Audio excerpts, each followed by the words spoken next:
ओम शांति, ओम शांति, ओम शांति। 2 मार्च 2022 प्रातः मुरली। ओम शांति। बाप दादा मधुबन। आज के ईश्वरीय महावाक्य हैं। बाबा ने कहा, मीठे बच्चे, तुम्हें निश्चय है कि हम संगम पर भविष्य की कमाई के लिए पढ़ते हैं। बाप हमें पढ़ा करके 21 जन्मों का वर्षा देते हैं। पर प्रश्न है, अपने आप पर कृपा व आशीर्वाद करने की विधि क्या है? उत्तर में बाबा ने कहा, अपने आप पर कृपा व आशीर्वाद करने के लिए बाप की पढ़ाई रोज पढ़ते रहो। कभी भी संग दोष में आकर पढ़ाई में गफलत नहीं करो। जो सदा श्रीमत पर चलते हैं वह अपने आप पर कृपा करते हैं, उन्हें बाप की भी आशीर्वाद मिलती है। गीत है, मैं एक नन्हा सा बच्चा हूँ। ओम शांति। शिव भगवानुवाच, जब मनुष्य गीता सुनाते हैं तो हमेशा कहते हैं साकार कृष्ण भगवानुवाच। बाप आकर समझाते हैं कि तुमको अब मैं राजाई प्राप्त करा रहा हूँ इस राजयोग और ज्ञान द्वारा। कृष्ण तो था ही सतयुग का प्रिंस। मुख्य है यह भूल गीता में। तुम बच्चे जानते हो, शिव भगवान हमको पढ़ा रहे हैं इस शरीर द्वारा, ब्रह्मा तन द्वारा। शिव जयंती भी गाई जाती है, यूं भी जन्म दिन मनाया जाता है। आत्मा का तो एक ही नाम चला आता है, आत्मा के तो नाम बदली नहीं होते। बाप कहते हैं, मैं गर्भ से जन्म नहीं लेता हूँ। बाबा अवतरित होते हैं, ना कि कोख से जन्म लेते हैं, है ना। वो अशरीरी है ना, तो अवतरण लेते हैं। मैं साधारण शरीर में प्रवेश करता हूँ।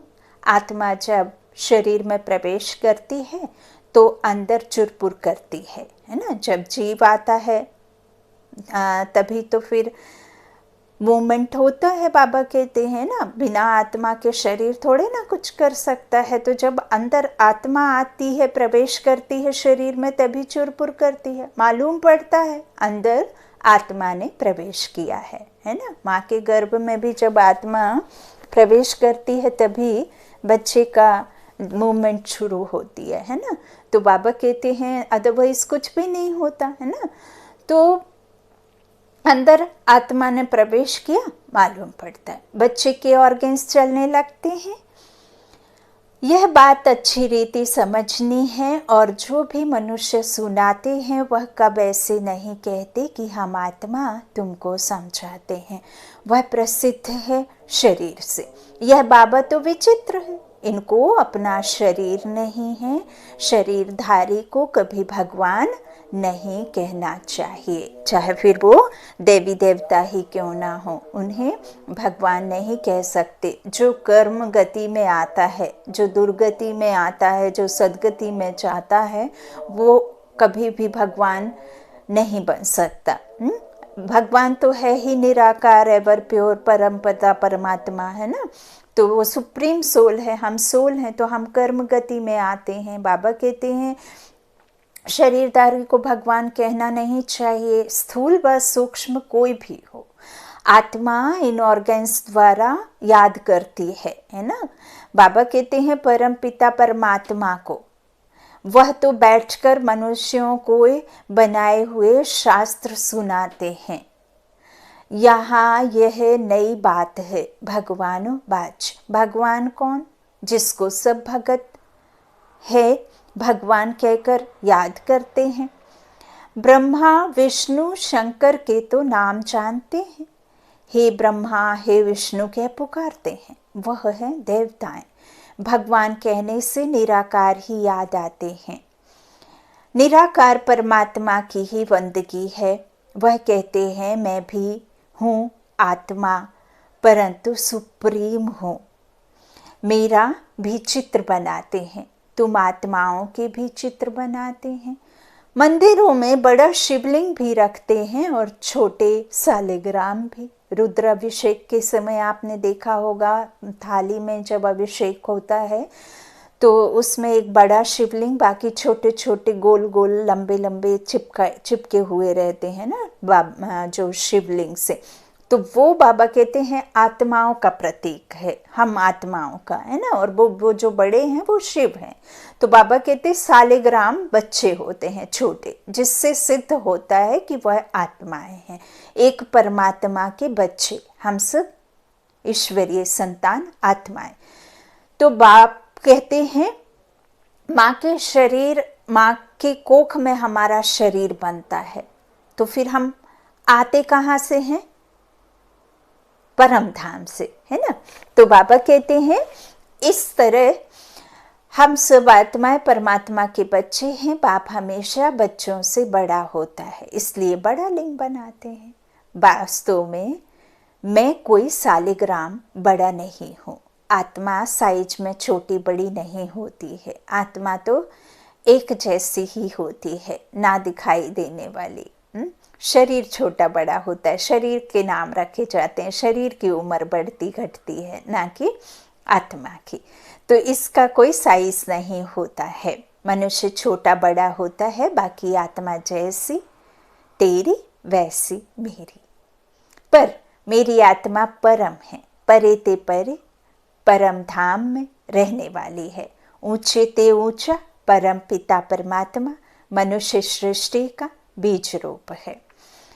बीज रचयिता को कहा जाता है। जैसे जड़ बीज लगाया जाता है, उससे पहले झाड़ निकल आता है। बाबा कहते वैसे आत्मा का रूप देखो कैसा है, शरीर का कितना विस्तार है।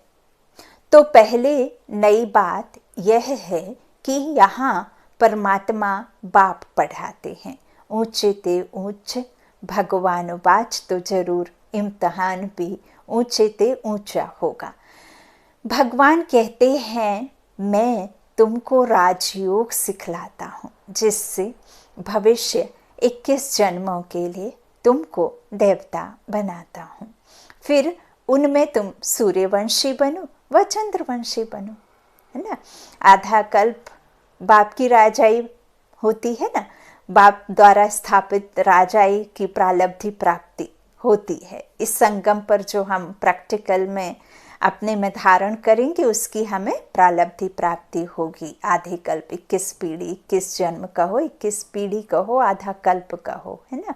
वहाँ कोई दुख नहीं होता, क्योंकि वहाँ सुख की रचता स्वयं सुख करता है ना। रचता बाप, वो रचना रचते हैं ना, तो वहाँ कोई दुख की बात नहीं। बाबा कहते फिर चाहे तुम सूर्यवंशी बनो, चाहे 16 कला वाले बनो, चाहे चंद्रवंशी अर्थात 14 कला बनो, चाहे महाराजा महारानी बनो, चाहे राजा राम बनो, है ना। राजा सीता और राम कहते हैं ना, तो वो है त्रेता के, और महाराजा महालक्ष्मी जो है लक्ष्मी नारायण, वो है सूर्यवंशी घराने के। तो मर्तबे तो बहुत हैं। बाबा कहते यह सारी राजधानी स्थापन होती है, यह है संगम युग।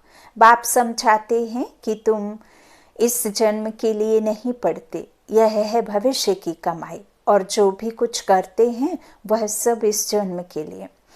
मनुष्य समझते हैं आगे का अभी क्यों सोचें, जो होना होगा सो देखा जाएगा।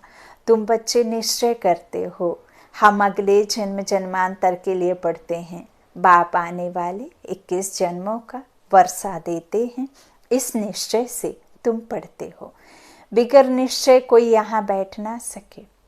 यहाँ कोई पंडित आदि नहीं पढ़ाते हैं, परंतु निराकार भगवान पढ़ाते हैं। आत्मा को खुशी होती है कि हमको बेहद का बाप पढ़ाते हैं। इनको अपना मनुष्य तन तो है नहीं। खुद कहते हैं मुझ निराकार को इस ब्रह्मा तन में ही आना है। यह अनादि बना बनाया ड्रामा है। तुमको बुद्धि में सारा याद आता है। मूल वतन में हम आत्माएं रहती हैं, और कोई मनुष्य की बुद्धि में यह नहीं आता होगा कि हमारी आत्मा परम धाम में बाप के साथ रहने वाली है, जिसको ब्रह्मांड कहते हैं। हम आत्मा हैं, बिल्कुल छोटा स्टार, पूजा के लिए बड़ा बनाया है। बाकी इतनी बड़ी आत्मा यहाँ भ्रकुटी में तो बैठ ना सके। कहते हैं भ्रकुटी के बीच चमकता है अजब सितारा। स्टार कितना छोटा है। यह बना बनाया अविनाशी ड्रामा है। हर एक आत्मा में अपना अपना अविनाशी पार्ट नुधा हुआ है, जो हर एक अपना अपना पार्ट रिपीट करता है। इसमें जरा भी फर्क नहीं पड़ सकता।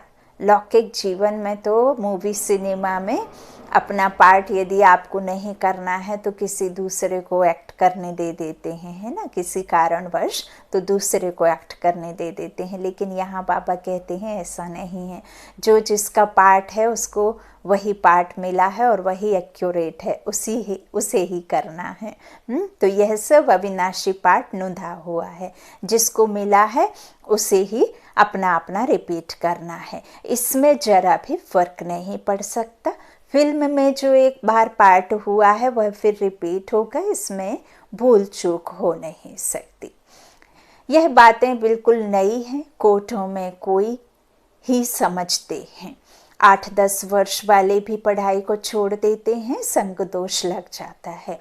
यह पढ़ाई ऐसी है जो जहाँ तक जीते रहो वहाँ तक पीते रहो। अंत तक यह पढ़ाई चलती रहेगी। यह पढ़ाई हम आने वाले 21 जन्मों के लिए पढ़ते हैं। बच्चों को यह नशा चढ़ता है कि हमको भगवान पढ़ाते हैं। कोई राजा का बच्चा हो और राजा ही बैठ उनको पढ़ावे तो कहेंगे हमारा बाबा महाराजा हमको पढ़ाते हैं। यहाँ है पतित पावन बाप जो हमको पढ़ाते हैं, राजयोग सिखाते हैं। अंदर सदैव बहुत खुशी रहनी चाहिए। हम गॉडली स्टूडेंट गॉड फादर परम पिता परमात्मा से स्वर्ग का स्वराज्य ले रहे हैं। कितनी सहज बात है, परंतु इस पढ़ाई में माया के विघ्न भी पड़ते हैं। चलते चलते पढ़ाई को छोड़ भी देते हैं। यह रूहानी पढ़ाई रोज पढ़नी पड़े, इसके लिए ही यह टेप आदि का प्रबंध रखा है। मनुष्य पढ़ने के लिए अमेरिका लंदन में भी जाते हैं। यहाँ तो घर में रहने वाले पूरा नहीं पढ़ते, समझते नहीं कि परमात्मा हमको राजयोग सिखला रहे हैं। भगवान जो त्रिलोकीनाथ है, वर्ल्ड ऑलमाइटी है, लिबरेटर है, गाइड है, उनकी महिमा देखो कितनी है। परंतु बाप को तुम्हारे में भी कोई विरले जानते हैं। कोटों में कोई में भी कोई विशेष आत्मा है ना। तो बाबा ने चुना है जिनको। इस समय तुम गुप्त हो, तुम जानते हो हम मूल वतन के रहने वाले हैं। फिर सूक्ष्म वतन भी है, उस सूक्ष्म वतन में बच्चियां जाती हैं, मनुष्य साक्षात्कार करते हैं। तुम तो प्रैक्टिकल में जाते हो। सूक्ष्म वतन में तुम ब्राह्मण और देवताओं का मिलन होता है। वह है ब्राह्मण और देवताओं का संगम। यह है ब्राह्मण और क्षत्रियों का संगम। वहाँ भोग लेकर जाते हो। भोग लेकर जाती है ना बहनें, ट्रांस में चली जाती हैं, बाबा से संदेश लेकर आते हैं। उन्हें संदेशी बहन भी कहते हैं। संदेशी भोग लेकर जाते हैं तो संदेश लेकर आते हैं कि बाबा ने क्या कहा, कौन सी नई बात बताई, है ना, कौन सी रीति से आगे चलना है। तो यह सब ट्रांस में जाने वाली बहनों को बाबा बताते हैं, भोग लेकर जाने वाली संदेशी बहनों को। अंत में बहुत साक्षात्कार होंगे। जैसे कन्या पिहर घर से ससुराल घर में, ससुर घर में जाती है तो बहुत धूमधाम से बाजे गाजे बजाते हैं। ऐसे अंत में बहुत साक्षात्कार होंगे। शुरू में तुमने बहुत कुछ देखा है, फिर पिछाड़ी में भी बहुत कुछ देखेंगे। पढ़ते रहेंगे तभी तो देखेंगे। अगर कोई का कर्म बंधन नहीं है तो पढ़ाई पर पूरा ध्यान देना है। कोई मर जाता है, समझा जाता है, यह अब अच्छी रीति से पढ़ सकेंगे क्योंकि बंधन छूट गया, बंधन मुक्त हो गए ना। बंधेली माताएं हैं जो कई कई चाहती हैं कि अपने तरीके से पढ़ें, लेकिन बंधन में रहते वो नहीं पढ़ पाती। तो फिर कोई चला जाता है तो समझा जाता है बंधन मुक्त हो गए, बंधन छूट गया। अब खूब पुरुषार्थ करो, अच्छा पद पाओगे। यह नॉलेज बड़ी वंडरफुल है। बाप बैठ बच्चों को समझाते हैं, कहते हैं बच्चे अब गफलत मत करो, माया तुम्हारा दीवा छठ बुझा देगी। कहीं भी किसी का भी किसी भी उम्र का किसी को पता नहीं है ना। ऐसा नहीं है कि अब वही समय है जिसमें 70-80 हो जाए तभी आपके चांसेस जाने के बनते हैं। नहीं, यहाँ किसी की उम्र का कोई भी पता नहीं है कि कब तन छूट जाए, है ना, कब आत्मा शरीर छोड़ दे। बाबा कहते हैं गफलत मत करो, नहीं तो माया तुम्हारा दीवा झट बुझा देगी। इसलिए बाप को अच्छी तरह याद करना है और पढ़ना है। जब तक यहाँ बैठे हो तो डायरेक्ट सुनने से नशा चढ़ता है, बाहर गए तो नशा गुम हो जाता है। जैसा संग वैसा रंग लग जाता है। बंधन नहीं है तो बैठ पढ़ें और पढ़ाएं। चित्र बहुत अच्छे बने हुए हैं। बाबा युक्तियां रच रहे हैं। गावड़े वाले कैसे सीखें? यह तो स्लाइड से भी सीख सकते हैं। दिन प्रतिदिन इम्प्रूवमेंट होती रहती है और आगे होगी भी, है ना। तो तुम्हारी बुद्धि में सारा दिन स्वदर्शन चक्र फिरना चाहिए। बुद्धि में होगा तब तो किसको समझाएंगे। नहीं तो टीचर्स समझ जाते हैं कि इसका पढ़ाई में ध्यान नहीं है। देह अभिमान बहुत है, मित्र संबंधी शरीर का भान आदि याद रहता है, तभी धारणा नहीं होती। फिर हम कहेंगे तकदीर में नहीं है। कितना माथा मारते हैं तो भी श्रीमत पर नहीं चलते। बच्चे पूछते हैं बाबा क्या होता है? बाबा कहेंगे तुम ठीक पढ़ते नहीं हो, इसमें आशीर्वाद की तो कोई बात नहीं है, बात ही नहीं है। लौकिक जीवन में भल पिता के 4 बेटे 4 संतान होंगी तो सबको इक्वल प्रॉपर्टी मिलेगी, चाहे कोई सपूत हो चाहे कोई कपूत हो। लेकिन यहाँ तो पापा कहते हैं मेरे इतने बच्चे हैं, ढेरों बच्चे हैं, करोड़ों मनुष्य आत्माएं हैं, सभी बाबा के बच्चे हैं। लेकिन जो पुरुषार्थी बच्चे हैं और जो खुद को समझ पाए, जो मुझ परमात्मा की यथार्थ ज्ञान को समझ पाए, हैं, मैं कौन मेरे कौन का जो पहेली को सुलझा पाए, जिन्होंने धारणा की, पुरुषार्थ किया, जिन्होंने दैवी गुण धारण किए, वही तो पुरुषार्थ करने वाले बच्चों को फिर मेरा जो वर्षा है उसके हकदार होंगे, है ना। तो बाबा कहते मैं कृपा थोड़ी करता हूँ। बाबा कहते हैं इसमें आशीर्वाद की कोई बात नहीं है, हम पढ़ाते हैं, तुम अपने ऊपर पढ़ने की कृपा करो। श्रीमत पर चलना है, यही कृपा है। नहीं चलते गोया अपने ऊपर आकृपा कर श्रापित करते हैं। अकल्याण खुद का, स्वकल्याण खुद का, है ना। तो बाप से वर्षा ना ले, रावण की मत पर चल, अपने को श्रापित करते हैं। बाप तो वर्षा देने आए हैं, आशीर्वाद करते हैं चिरंजीवी भव, जीते रहो, अर्थात स्वर्गवासी भव। स्वर्ग को ही अमरपुरी कहा जाता है। अमरनाथ ही ऐसे आशीर्वाद करते हैं। अमरपुरी के देवताएं पवित्र थे ना। हद के संबंधों आदि से मोह का त्याग करना ही है। अब बाबा के पास जाना है। बाबा कहते देह के मोह से तुमको यहाँ की याद पड़ती है, इसलिए देही अभिमानी बनो, तो अंत में तुमको मुक्ति धाम तथा सुख धाम की याद पड़ेगी। शांति धाम और सुख धाम, यह है दुख धाम। आदि मध्य अंत, नई दुनिया, बीच की दुनिया और पुरानी दुनिया। जब आधा समय पूरा होता है फिर पुरानी दुनिया का नाम शुरू हो जाता है। यह पुरानी दुनिया अब नई हो रही है। फिर से नई कैसे हो रही है वह आकर देखो, समझो। परंतु कोटों में कोई ध्यान देकर समझेंगे। हजारों लाखों आते हैं, उनमें से 2-4 निकलते हैं, फिर भी ढीले हो जाते हैं। बाबा कहते हैं एक प्रदर्शनी से 2-4 भी ठहर जाएं तो अहो सौभाग्य। दिन प्रतिदिन यह प्रदर्शनी भी वृद्धि को पाएगी। चलते चलते फिर रोज़ 10,000 भी आएंगे, बड़े बड़े हाल, बड़े बड़े चित्र भी होंगे, समझाने वाले भी तीखे होंगे। अंत में महिमा तो निकलनी है, कहेंगे हे प्रभु, आपकी पतित दुनिया को पावन बनाने की गति सबसे न्यारी है, प्यारी है ना। भक्ति की बहुत आदत पड़ी हुई है। देवाला मारा या कोई मर गया तो गुरु लोग कहेंगे देखा, भक्ति छोड़ दी तब ऐसा हुआ। मायावी विघ्न पड़ते हैं, श्रीमत छोड़नी नहीं है। माया बड़ी मोहनी है। कितने फैशनेबल हो गए हैं, समझते हैं हमारे लिए यह स्वर्ग हो गया है। माया का पंप फॉल ऑफ रावण राज्य है, पंप फॉल ऑफ रावण राज्य है। साइंस के कारण माया का भव का बहुत है। समझते हैं गांधी ने स्वर्ग बनाया, तुमको अब स्वर्ग का ज्ञान मिला है, तब समझते हैं यह नर्क है।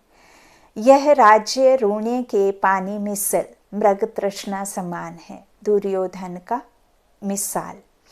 यह राज्य गया कि गया, कल्प की बात है। कल्प कल्प नई दुनिया होती रहती है और पुरानी दुनिया खत्म होती है। त्रिमूर्ति शिव भी है, ब्रह्मा द्वारा स्थापना कर रहे हैं, शंकर द्वारा विनाश होना है। फिर जो राजयोग सीखते हैं वही राज्य चलाएंगे। देवी राज्य स्थापन कर उनकी जन्म जन्मांतर पालना करते हैं, यह बुद्धि में धारणा करनी है, फिर सर्विस करनी है। सच्ची गीता के तुम पाठी हो, सुनना सुनाना, कांटों को फूल बनाना। तुम आधा कल्प के लिए दुख से छूटते हो, जैसे इतवार के दिन सभी की छुट्टी होती है ना, ऐसे आधा कल्प तुम दुख से, रोने पीटने से छूट जाते हो। अच्छा, मीठे मीठे सीखी लाधे बच्चों प्रति माता पिता बाप दादा का याद प्यार और गुड मॉर्निंग। रूहानी बाप की रूहानी बच्चों को नमस्ते। हम रूहानी बच्चों की रूहानी माता पिता बाप दादा को याद प्यार और गुड मॉर्निंग। शुक्रिया बाबा, मीठे बाबा, प्यारे बाबा। धारणा के लिए मुख्य सार, पहला, कर्म बंधन से मुक्त हो। रूहानी पढ़ाई रोज पढ़नी है, जहाँ तक जीना है पढ़ाई ज़रूर पढ़नी है। दूसरा, हद के संबंधों व देह से मोह का त्याग कर अपने शांति धाम और सुख धाम को याद करना है। संग दोष से अपनी संभाल करनी है। वरदान है मन बुद्धि संस्कार व सर्व कर्मेंद्रियों को नीति प्रमाण चलाने वाले स्वराज्य अधिकारी भव। स्वराज्य अधिकारी आत्माएं अपने योग की शक्ति द्वारा हर कर्मेंद्रिय को ऑर्डर के अंदर चलाती हैं। ना सिर्फ यह स्थूल कर्मेंद्रियां, लेकिन मन बुद्धि संस्कार भी राज्य अधिकारी के डायरेक्शन अथवा नीति प्रमाण चलते हैं। वे कभी संस्कारों के वश नहीं होते, लेकिन संस्कारों को अपने वश में कर श्रेष्ठ नीति से कार्य में लगाते हैं। श्रेष्ठ संस्कार प्रमाण संबंध संपर्क में आते हैं। स्वराज्य अधिकारी आत्मा को स्वप्न में भी धोखा नहीं मिल सकता। स्लोगन, निर्माणता की विशेषता को धारण कर लो तो सफलता मिलती रहेगी।